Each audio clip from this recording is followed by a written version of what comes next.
हंस हंस के जवा दिल के हम क्यों ना चुने टुकड़े। हर शख्स की किस्मत में इनाम नहीं होता। ऐसी ही कहानी इस शायरी को लिखने वाली एक्ट्रेस की है। अगर मैं आपसे कहूँ कि बॉलीवुड की सबसे बड़ी ट्रेजेडी क्वीन बिल्कुल वैसे ही मरी जैसे जीती थी, एक दुखांत में, जब 31 मार्च 1972 को मीना कुमारी ने अपनी आखिरी सांस ली। वो महिला जिसने फिल्म स्टूडियो के लिए करोड़ों कमाए थे, उनके पास अपना 3500 रुपए का अस्पताल का बिल तक चुकाने के पैसे तक नहीं थे। लेकिन ये उनकी कहानी का सबसे चौंकाने वाला हिस्सा नहीं है। सबसे चौंकाने वाली बात ये है कि उन्होंने 21 साल तक दुनिया से क्या छुपाया था।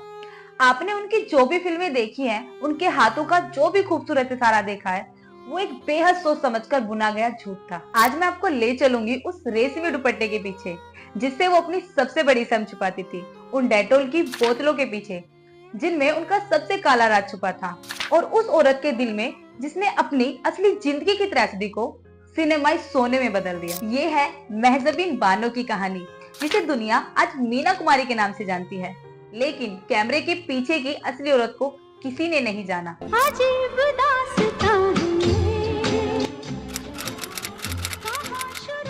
1 अगस्त 1933 दादर बॉम्बे एक बच्ची का जन्म होता है, ऐसी दुनिया में जो उसे नहीं चाहती। अली बख्श अपनी नवजात बेटी को निराशा से देखते हैं। वो बेटा चाहते थे, उन्हें बेटे की जरूरत थी। उनका परिवार कर्ज में डूब रहा था और अब एक और मुंह खिलाना था। अपनी जिंदगी के पहले कुछ घंटों में छोटी महजबीन का भाग्य अनाथालय में जाना था। उनके पिता का फैसला हो चुका था, लेकिन तकदीर को कुछ और ही मंजूर था। जब अली बख्श अपनी बेटी को अनाथ आश्रम छोड़ने जा रहे थे, कुछ अनोखा हुआ।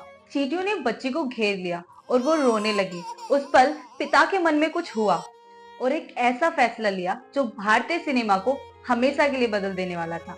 वो उसे घर ले आए। लेकिन मैं आपको मीना कुमारी के बचपन की असली तस्वीर दिखाती हूँ। ये कोई मध्यम वर्गीय संघर्ष की कहानी नहीं थी, ये थी गरीबी, सच्ची कुचलने वाली गरीबी। उनके पिता अली बख्श एक असफल पारसी थिएटर एक्टर थे, जिन्हें मुश्किल से काम मिलता था।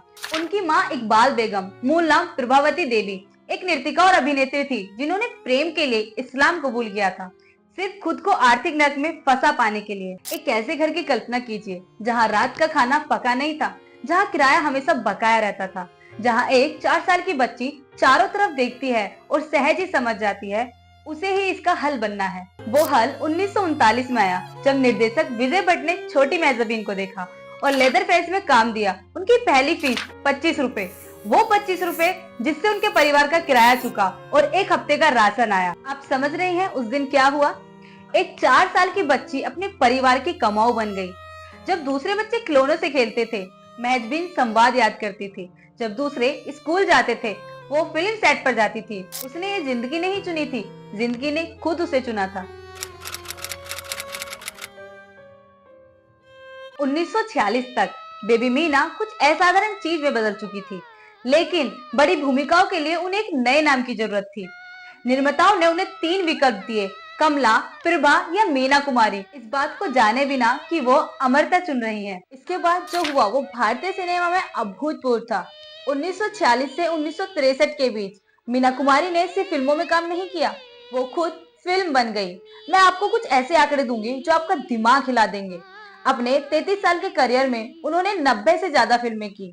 उन्होंने सर्वश्रेष्ठ अभिनेत्री के लिए 4 फिल्म फेयर अवार्ड जीते।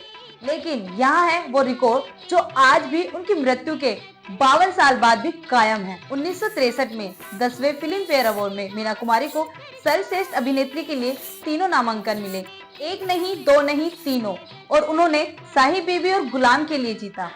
यह रिकॉर्ड कभी नहीं मिला, कभी नहीं टूटा। भारतीय सिनेमा के इतिहास में कोई भी अभिनेत्री इसके आसपास तक नहीं पहुंची। वो ज्यादातर पुरुष कलाकारों से ज्यादा कमाती थी। वो बॉलीवुड की पहली महिला सुपरस्टार थी। स्टूडियो सिर्फ उनके हाँ कहने पर प्रोजेक्ट को हरी झंडी दे देता था। वो अछूती थी, लेकिन यहाँ है जो कोई नहीं जानता था। इस सारी सफलता के पीछे, इस सारे ग्लैमर के पीछे मीना कुमारी एक ऐसा राज छुपा रही थी जो इतना गहरा, इतना निजी था कि वो दुनिया से छुपाने के लिए असाधारण कदम उठाएगी। एक राज जो 21 मई 1951 की कार दुर्घटना से शुरू हुआ। 21 मई 1951 महाबलेश्वर से बॉम्बे हाईवे, मीना कुमारी की कार दूसरी गाड़ी से टकरा जाती है। जब वो पूना के सासुन अस्पताल में होश में आती हैं, तो कुछ डरावना नोटिस करती हैं। उनका खूबसूरत सुंदर बायां हाथ, जिसने दर्जनों फिल्मों में इशारे किए थे, बुरी तरह कुचला हुआ था। उनके बाएं हाथ की छोटी उंगली पूरी तरह चकनाचूर हो गई थी, मरम्मत से परे। जब वो ठीक हुई तो वो हमेशा के लिए टेढ़ी और बिगड़ी हुई रह गई। अब आपके और मेरे लिए यह दर्दनाक लेकिन संभालने योग्य हो सकता था, लेकिन मीना कुमारी के लिए यह करियर खत्म करने वाला था भाई। इसके बारे में सोचिए, वो एक ऐसे दौर की अभिनेत्री थी जब हर इशारा मायने रखता था, हर हाथ के क्लोजअप आम नहीं होते थे, जहां सुंदरता और लावण्य ही सब कुछ था। लेकिन मीना कुमारी ने उस दिन एक फैसला किया जो उनके सच्चे चरित्र को दिखाता था। वो कभी दुनिया को अपनी विकृति नहीं दिखाएगी, कभी नहीं।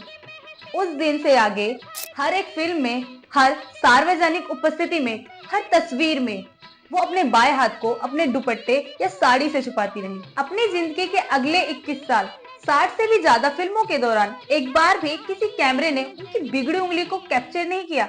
एक बार भी उन्होंने गलती नहीं की। इसके लिए जो अनुशासन चाहिए था, जो निरंतर सचेतता चाहिए थी, हमेशा अपने आप के एक हिस्से को छुपाने का मानसिक बोझ बन गया। लेकिन उस दुर्घटना ने उनकी जिंदगी में किसी को लाया जो उनका सबसे बड़ा प्यार और अंतिम विनाश दोनों बनने वाला था। पूना के उस अस्पताल के कमरे में एक आदमी अंदर आता है जो मीना कुमारी की तकदीर को हमेशा के लिए बदल देने वाला था। उनका नाम था कमाल अमरोही। कमाल एक फिल्म निर्माता, एक कवि, एक दूरदर्शी थे। वो पहले से शादीशुदा थे, उनके बच्चे भी थे। लेकिन जब उन्होंने मीना को उस अस्पताल के बिस्तर पर लेटे देखा तो उनके बीच कुछ ऐसा जला जो उनकी बाकी जिंदगी तक जलते रहने वाला था। 4 महीनों तक कमाल उनसे हर दिन मिलने आते थे। वो कविताओं के बारे में, सिनेमा के बारे में और सपनों के बारे में बात करते थे। मीना, जिसने कभी सच्ची बौद्धिक साहचर्य नहीं जानी थी, पूरी तरह बेताब होकर प्रेम में पड़ गई। तो सामने वाली बर्थ पर मेरी एक सुहानी याद फिर करवट बदल रही है। मेहंदी से रचा हुआ वही हसीन पाँव मुझे आज भी बार बार डस रहा है। ये क्या है? इस कैफियत का नाम क्या है? उनकी प्रेम कहानी, चिट्ठियां, लंबी फोन कॉल्स और चुराए गए पलों के जरिए चलती रही। यह जुनूनी था, रोमांटिक था और पूरी तरह बर्बादी की ओर जाने वाला था। 14 फरवरी 1952 वैलेंटाइन डे, उन्होंने एक काजी की उपस्थिति में गुप्त निगाह की रस्म की और मीना कुमारी ने कमाल अमरोही से शादी की। केवल उनकी छोटी बहन मधु गवाह थी। लेकिन यह कोई परी कथा रोमांस नहीं था, यह मीना कुमारी की असली त्रासदी की शुरुआत थी, क्योंकि कमाल अमरोही शर्तों के साथ आए थे। 4 शर्तें जो मीना की जिंदगी को एक खूबसूरत कैद खाने में बदलने वाले थे। पहली शर्त, शादी के बाद वो कोई फिल्म साइन नहीं करेंगी। दूसरी शर्त, वो आधुनिक दिखावटी कपड़े नहीं पहनेंगी। तीसरी शर्त, वो शाम के 6 बजे के बाद घर से बाहर नहीं रहेंगी। और चौथी शर्त, वो कभी किसी पुरुष सह कलाकार के साथ अकेले सफर नहीं करेंगे। इसकी कल्पना कीजिए, देश की सबसे बड़ी महिला सितारे को पिंजरे की चिड़िया बना दिया गया था। लेकिन यह और भी बुरा हो जाता, बहुत बुरा। विनोद मेहता की जीवनी के लिए साक्षात्कार दिए गए कई गवाहों के अनुसार उनकी शादी में घरेलू हिंसा भी शामिल थी। 6 अलग अलग लोगों ने गवाही दी कि उन्होंने चोट के निशान देखे, हिंसा देखी, बंद दरवाजों के पीछे से चीखें सुनी। कमाल अमरोही ने हमेशा इनकार किया, लेकिन पैटर्न साफ था। बॉलीवुड की सबसे सफल महिला को उस आदमी द्वारा व्यवस्थित रूप से तोड़ा जा रहा था जिससे वो सबसे ज्यादा प्यार करती थी। और तब उन्होंने अपना पहला रास्ता निकाला। 1960 के दशक की शुरुआत तक मीना कुमारी को पुराना अनिद्रा रोग हो गया था। अपनी विकृति छुपाने का तनाव, बॉलीवुड की रानी होने का दबाव, घर में दुर्व्यवहार, नींद असंभव हो गई थी। उन्होंने डॉक्टर सईद तिमुरजा से सलाह ली, जिन्होंने एक सुझाव दिया जो उस समय हानि रहित लगता था। नींद की गोलियों के बजाय उन्होंने सोने से पहले ब्रांडी का छोटा पैक लेने की सलाह दी, बस थोड़ी सी शराब आराम करने और सोने के लिए। वो नुस्खा, वो एक भोली चिकित्सा सलाह मीना कुमारी की मृत्यु का फरमान बन गई। लेकिन यह कहानी वास्तव में दिल तोड़ने वाली हो जाती है, क्योंकि कमाल ने अपने घर में शराब पर पाबंदी लगाई थी। इसलिए मीना को अपनी शराब छुपानी पड़ती थी और भारत की सबसे प्रसिद्ध अभिनेत्री ने अपने निरंतरकारी पति से शराब कैसे छुपाई। उन्होंने डेटोल की बोतलों को ब्रांडी से भरकर बाथरूम में छुपाया। इस तस्वीर की कल्पना करिए, मीना कुमारी स्क्रीन पर अनुग्रह और गरिमा की मूर्ति अपने ही बाथरूम में छुपकर दवा की बोतलों में एंटीसेप्टिक रंग की ब्रांडी पी रही है। यह निराशा, यह अपमान, इसकी सरासर मानसिक यातना। लेकिन यह दयनीय राज पकड़ा गया। कमाल घर की हर डेटोल की बोतल चेक करने लगे और यह पक्का करने लगे कि मीना के पास कोई ड्रिंक न हो। और फिर आई वह घटना जिसने उनकी शादी का आखिरी धागा भी तोड़ दिया।